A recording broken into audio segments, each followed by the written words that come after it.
మహిళా రిజర్వేషన్ మీద లోక్సభలో ఆంధ్రప్రదేశ్‌లోని వివిధ పార్టీల నుంచి కొందరు ఎంపీలు మాట్లాడారు.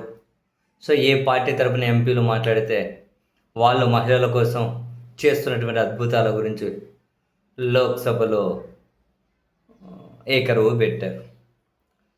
అండ్ జనసేన పార్టీ తరపున వాళ్ళ ఎంపీ ఉదయ్ శ్రీనివాస్ గారు కూడా మాట్లాడారు. తను చాలా సూటిగా, సుత్తి లేకుండా మహిళలకు ఇచ్చే గౌరవం, నిబద్ధత మా అధ్యక్షుడు పవన్ కళ్యాణ్ గారిని చూసి సో మేము కూడా అబ్బురపడతాము.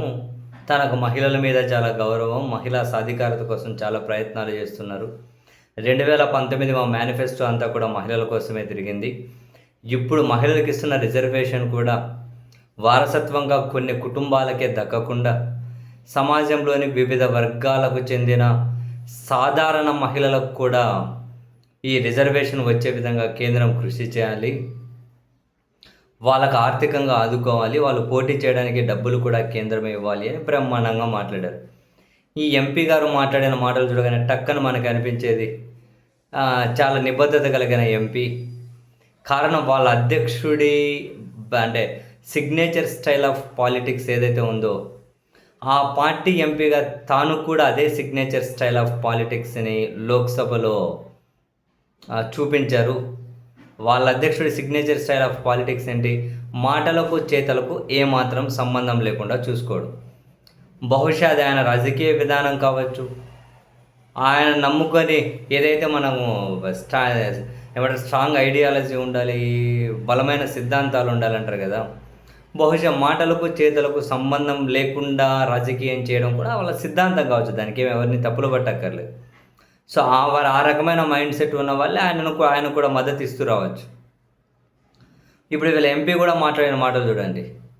మహిళా సాధికారత, మహిళలకు అవకాశాలు, సాధారణ మహిళలకు అవకాశాలు ఇవ్వాలి, మహిళలకు అగ్రతాంబూలం ఇవ్వాలి. కానీ వీళ్ళకు మన ఎన్నికల్లో 21 మంది పోటీ చేసే అవకాశం వస్తే ఎంతమంది మహిళలకు అవకాశం ఇచ్చారు? వాళ్ళు ఒక్కరికి. ఆ ఒక్క మహిళ కూడా వేల కోట్ల సామ్రాజ్యానికి అధిపతి. వేల కోట్ల సామ్రాజ్యం ఉంది కాబట్టి ఆమెకి ఇచ్చారు, ఒకరికే ఇచ్చారు. పోనీ 2 ఎంపీలు ఎవరికైనా ఇచ్చారు, మహిళకు ఇవ్వలేదు. 21 మంది ఎమ్మెల్యేలో ఒక్కరికే ఇచ్చారు. మరి ఏమైంది మహిళా సాధికారత? మీరు ఎక్కడ వాళ్ళకు ఏం అవకాశాలు ఇస్తున్నారు? పోనీ మిగిలిన 20 మంది ఎమ్మెల్యేలకు అవకాశం ఇచ్చిన వాళ్ళకి ఏమైనా సాధారణమైన వ్యక్తులకు ఎవరికైనా ఇచ్చారా? సాధారణమైన వ్యక్తులకి ఇవ్వకుండా వేరే పార్టీలో ఉన్నటువంటి బలమైన వాళ్ళని వీళ్ళు తీసుకొని టికెట్లు ఇచ్చారు. వాళ్ళు ఇప్పుడు జనసేనలో ఉన్న, తెలుగుదేశంలో ఉన్నట్లే చాలామంది కనిపిస్తూ ఉంటారు. మరి లోక్సభలో అంత గొప్పగా మాట్లాడి క్షేత్రస్థాయిలో ప్రాక్టికల్గా మరి మీరేంటి అంటే అదంతా అదే అంటున్నారు. అది సిగ్నేచర్ స్టైల్ ఆఫ్ పాలిటిక్స్ వాళ్ళది. వాళ్ళ అధ్యక్షుడు మాట్లాడితే దానికి చేతులకు ఎక్కడా సంబంధం ఉండదు. సో ఆ పార్టీలకు సంబంధించిన వాళ్ళు కూడా ఏదైతే వాళ్ళు ప్రాక్టికల్గా చేయడం లేదో దాన్ని థియరిటికల్గా గొప్పగా మాట్లాడగలగడం ఆ పార్టీ బలమైన సిద్ధాంతం కూడా కావచ్చు.